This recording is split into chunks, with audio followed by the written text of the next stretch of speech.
Hi folks, Peter here. As you know, Snow Country Stories Japan is currently on a short break between seasons.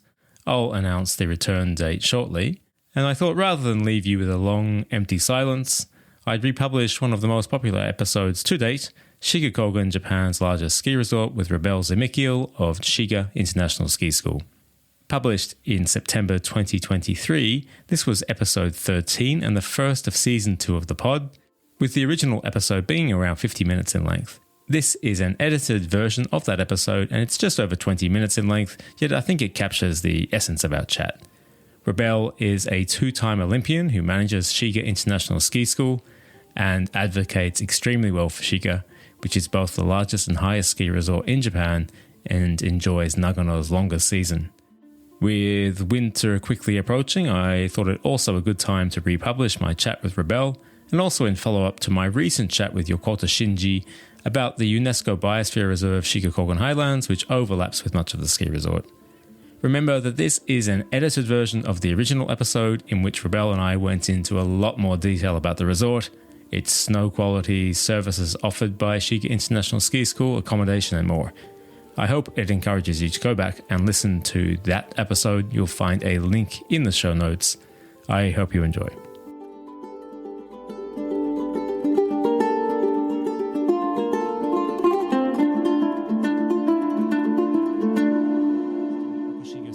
Shiga Kogen International Ski School has been providing lessons and tours to international visitors for many years, going into their 9th season. And I'm lucky enough to be joined by the manager of the ski school, Robel Zemichael. Robel, how are you? I'm good, and welcome to Okushiga. Thank you very much for having me up here. And as I mentioned, you're the manager of Shiga International Ski School, based in Shiga Kogen Mountain Resort, and we'll get into the resort in a moment. But just before we do, I'm interested in your story. How did you end up here in Japan and in Nagano? I used to cross-country ski race, and I ski raced for Ethiopia. And the World Championships were in 2007 in Sapporo in Japan. And I used to work, before that, I used to work for a French company called Club Med. And they had a ski resort up in Hokkaido. So when I came in 2006-07 winter, they asked if I wanted to teach. And I teach alpine skiing and snowboard, cross-country, telemark, all that stuff. So they asked me if I wanted to do a winter season in Japan. And I worked for Club Med while training and doing the World Championships. And then I just saw the snow and the skiing, and I was just like, wow. And this is from a person that was teaching skiing and living in Colorado for many years. So I was just dumbfounded. So I was up in Hokkaido for about 8 years, and then one of my friends who started managing a hotel here in Shiga Kogen asked they would like to start a new ski school out here, and would you be interested? And at that time, I was a bit of a Hokkaido snob. I thought the only good snow, best skiing was only in Hokkaido because that's all I had really known. So I came down here and I visited, and I was just dumbfounded. And pretty much that same day, I handed in my resignation to the previous company I worked for and got going on starting something new here. And so that's how I ended up here, and I've never regretted it. Let me jump back there a little bit, because I think listeners would have picked up on the fact that you said that you skied for Ethiopia. Yes, I ski raced for Ethiopia in the Olympics for Torino in 2006 and 2010 in Vancouver. Which events? Cross-country skiing. I've been ski racing since I was about 12 years old, and I've wanted to represent Ethiopia for many years. Didn't know how it was going to happen. So when I was in college, I was actually at my peak of racing, and that was in the mid-90s. There was no way to make that happen, and I didn't see any path. But funny enough, the whole reason that re-sparked that whole desire to ski race for Ethiopia was in the 1998 Olympics. I saw the Kenyans ski racing, and nothing against the Kenyans, but I grew up ski racing, and I saw them skiing, and I was like, hold on a minute. Are you kidding me? I was all-American in high school. I mean, I was racing at a very high level, and I was seeing them, and I was like, there's got to be a way. So it took many, many, many years, but eventually managed to start the Ethiopian Ski Association, which I'm chairman of, by the way. And so finally ended up getting my FIS license to race for Ethiopia. So obviously we're here today to talk largely about the ski resorts, as I said, Shiga Kogen Mountain Resort. And I guess when you are talking about Shiga, the very first thing that you need to talk about is the size, because Shiga Kogen, it's my understanding, is the largest ski resort in Japan. Even though a few ski resorts make this claim, it is in fact Shiga which is the largest. Am I correct in saying that? It is the largest interconnected ski resort in Japan. That is correct. You know, you get one pass that operates as one ski area, and it is the largest. It will take you 3 days to try to ski every single trail. Yeah, so just like Hakuba, just like Niseko, it's an all-mountain pass that covers all areas. Correct. But it's also interconnected. That's the biggest difference. I mean, for example, in Niseko and Hakuba, you can get one pass that covers several different ski areas, but then you have to transfer from one ski area to the other. Versus in Shiga Kogen, almost all of it is interconnected. So you can be on your skis all day, bouncing from one of the mountains to the other. They're all interconnected with trails and lifts. So in my understanding, that's around 600 hectares is the total size of the resort, and around 425 of those are totally connected. Yes, in terms of the actual trails. Now, if you start including the accessible off-piste areas, it's even bigger than that. The total size, when we say 600 hectares, we're talking about on-piste, the marked ski runs, which is correct. And so notably larger than Hakuba. So Hakuba, for example, it's my understanding, totals to around 1,000 hectares, but that's accounting for all 10 resorts in the valley. The largest extent of interconnected terrain in Hakuba is Hapo One, which is around 220 hectares. Outside of that, you're going to have to get on to buses or drive yourself between the resorts to get smaller ski fields. But Shiga, total of around 600, and of which is around 425 is totally connected.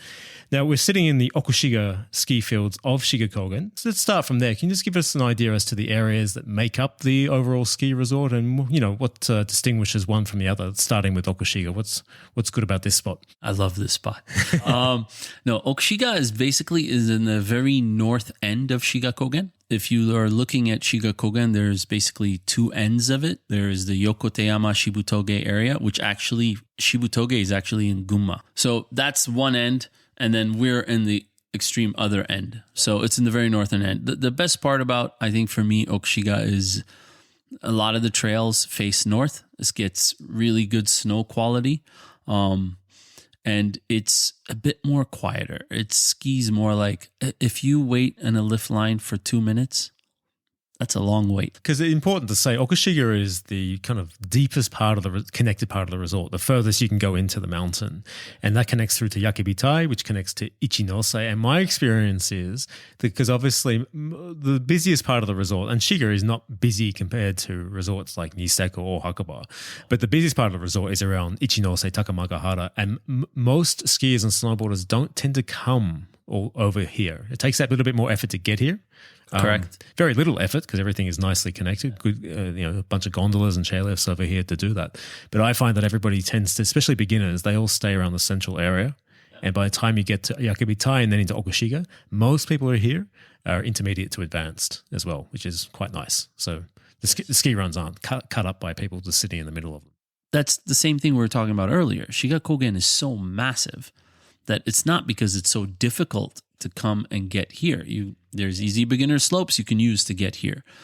The thing is, it's just huge. So like, I mean, dude, I do tours for guests here where we will ski Shiga Kogen and take a different lift and a different trail all day. Never do the same thing twice. So in that regard, given the size of the ski resort, do you have a suggestion to listeners? How many days do you need up here to get the most out of it and to really feel like you've experienced all of it? It will take you 3 days if you wanted to ski every single trail in Shiga Kogen. It will take 3 days. And that's making an effort to ski every single different trail. That being said, if you spent 2 weeks up here, you will not get bored. Like you literally will find different things. And the great thing about Shiga Kogen is that there's some ski areas where it's like just this one side of a mountain and there's trails coming down like this, right? So it's all facing north or facing south or facing east. Shiga Kogen is like in a valley on mountains. So you have backside. So you have sides that are facing north, facing south, facing east. It's facing west. It's in a valley. I mean, you're crossing roads on skier bridges. You're crossing roads under tunnels, going to completely different aspect. So there's just different character to all the different areas. So you will not get bored. And that's what I'm saying is like, for example, if you want to do moguls one day, there's certain areas here and there that are really amazing. If you want backcountry, you come towards Shiga, you have easy access, easy entry, easy exit places where you can actually do that. If you want to explore different restaurants, different things. So you will not get bored. I mean, I know people that have come here for 2 weeks and every time they come back, they just have a huge grin on their face. Yeah, for sure. For sure. Because the other thing worth mentioning in regards to Shiga, not only is it the largest ski resort, it's the highest ski resort in Correct. Japan. So it goes up to just over 2,300 meters in Yokotoyama. Yokotoyama is one part of the resort which is not connected. So you need to either drive yourself over or get one of the buses to take you over there. But that goes up to 2,300 meters, 2,307, I think is the Correct. exact. To put that in comparison, again in Hakuba, the highest ski resort is Hapaone at just, I think, around 1,850. A little over, 1,800 meters, yeah. And my understanding, or I've only snowboarded in Hokkaido once, so you would know it much better than I do. I think the highest ski resort in Hokkaido is only around 1,600 meters. Does that sound about right? On average, most of the ski areas in Hokkaido are around 1,000 to 1,250, 1,300 meters. I think there's Sahidake might be a little bit higher. There's a tram that takes you up there. But in general, Hokkaido is much lower, the mountains, but it's also further north. As traditional ski areas go, Shiga Kogen is the highest ski area. But if I am correct, there is one other chairlift that actually goes up higher than 2,307, but it doesn't open until April.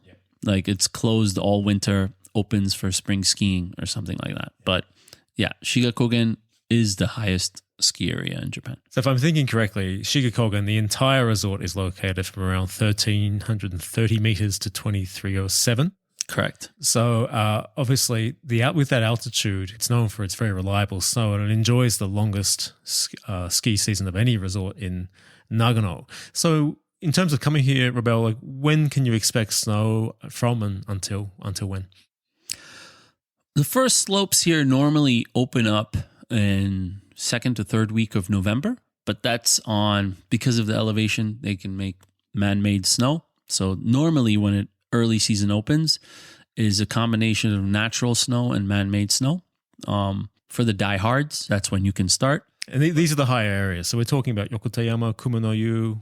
Which are the first areas? Yeah, normally it's Kumanoyu, Yokotoyama, and then Ichinose, Takamagahara, and Yakebitai Mountains. They will open up. They're the earliest ones that open up.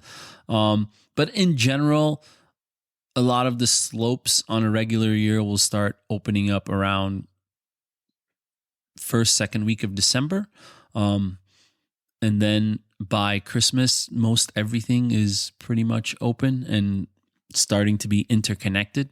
If you really want to experience the whole Shiga Kogen experience, if you come just before Christmas or after Christmas for the interconnected experience, I think that's the best time. And then January is phenomenal. February is phenomenal. March is also amazing. There's another thing that I want to mention about Shiga Kogen because of the elevation is that it reminds me a lot of the ski areas in Europe and Colorado and Utah with the elevation, because the snow quality tends to stay nice because the air temperature is actually quite cold. So it will be like -6, -7 is the air temperature. But because of the elevation and the sun, especially, it feels warmer on your skin. So for example, when I was in Hokkaido, when it's -7, -8, because of the lower elevation, you feel it. You know what I mean? The sun is not as strong.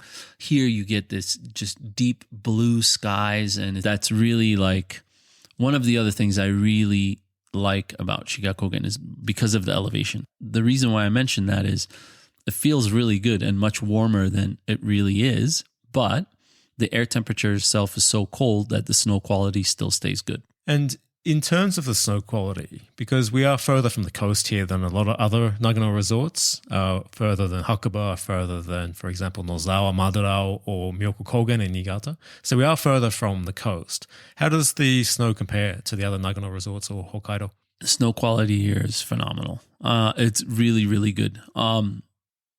Especially like from all the areas that are above 1,600 meters. I mean, the average base area of the ski areas in Shiga Kogen is like 1,600 meters. So that's the average base. So Takamagahara is 1,650. Yokoteyama is 1,750. Okushiga Gondola is 1,600. Okushiga here, the main area, is 1,500. All these areas and above, the snow quality tends to be dry, light, more inland. On a good day here, it's oof. Oh my God. You know, I'll tell you a little something. My instructors here, when they first arrive, and it's their first time up here, and they start getting really, really excited on powder days. And I'm like, they're trying to skip out from teaching and everything like that. I just want to go ski. And I'm like, guys, don't worry. You're going to have just amazing winter. You're going to have great snow. And I normally tell them, listen, there'll come a day where there'll be knee-deep powder and it's your day off and you will look out the window and you're going to contemplate whether you're going to go ski or not because it's cloudy and you're waiting for a blue sky on a knee-deep powder. They're like, no way, man, knee-deep powder. I'm out there And sure enough, every winter, okay, I got you. Robel, let's jump on to what you do here in Shiga Kogen as the manager of the Shiga International Ski School. What services do you provide and when are you open? Pretty much we offer just about everything. So normally private lessons were open from when the first trails open until the trails close. So we offer private lessons from November until Golden Week. So our ski season here lasts till the first week of May. So we will do private lessons throughout that. Group lessons and our full package of lessons. So we offer kids group lessons and adult group lessons for skiing. And then we also offer group lessons for adult in snowboard or 12 years and older. And that we normally start the second week of December and we go until the first weekend of April. The best thing about it is where our ski school is located is one of the best places, especially for first-timers to learn at, as well as for advanced skiers because of what is offered here. And so ski lessons, and I understand also you mentioned earlier that you do some tours. Yeah, so we provide, it falls under private lessons, but we have customers because Shiga Kogen is so big that just for the first day, they want somebody to kind of show them around where everything is at, where the good restaurants are, where this kinds of trails are and everything, just to know the lay of the land. So we do tours like that. We do also offer backcountry tours, but it's not really kind of like backcountry the way you would think, like in, I don't know, like in the West per se. It's tree skiing. It's more like side country, which is what I think it's more like. And it's easy entry, easy exit. You don't need skins. You don't need to hike or anything. And it's more to guide people. And those normally they do with us for like a half a day, just so they know where not to go, where is a good place to go. And the terrain that's available in Okushiga, you can spend 1 week here doing the same terrain in the trees and you will not get bored. And to give you an idea, my instructors on their days off, they can go anywhere in Shiga Kogen, but where do they come? They come to Okushiga.